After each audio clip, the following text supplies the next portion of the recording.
വരും വരികളിലൊഴുകിയ രാസമായി തിരുതെപ്പിനൂറിൻ മഹാദിഹായി മുന്തിയൊരു സുന്ദരമായി സന്നിധി പൂകാമായി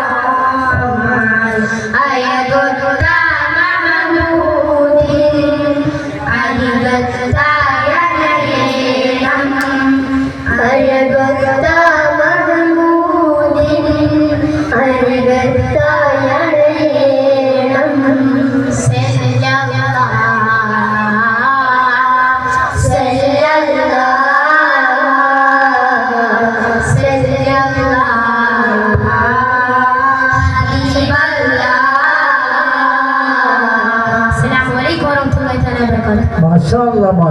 വെറും 3 ദിവസം കൊണ്ട് മാത്രം കയ്യിലേക്ക് ഒതുക്കിയെടുത്ത കബാലി, ജൂനിയറിന്റെ കബാലി, ഇൻഷാ അല്ലാഹ് ഇതിനേക്കാളും വലിയൊരു കബാലി നാളെ ഈ വേദിയിൽ സൂപ്പർ സീനിയറിന്റെ വിദ്യാർത്ഥികൾ അവതരിപ്പിക്കും. അതൊക്കെ ഇഷ്ടപ്പെട്ടു എന്ന് വിചാരിക്കുന്നുണ്ടാവും. പക്ഷേ നമുക്ക് നമ്മുടെ മക്കളെ പ്രോത്സാഹിപ്പിക്കണം. ഈ മക്കൾക്ക് സമ്മാനം സ്പോൺസർ ചെയ്യാൻ താല്പര്യമുള്ളവർ മൈക്ക് പോയിന്റിലേക്ക് എത്തണമെന്ന് അറിയിക്കുന്നു.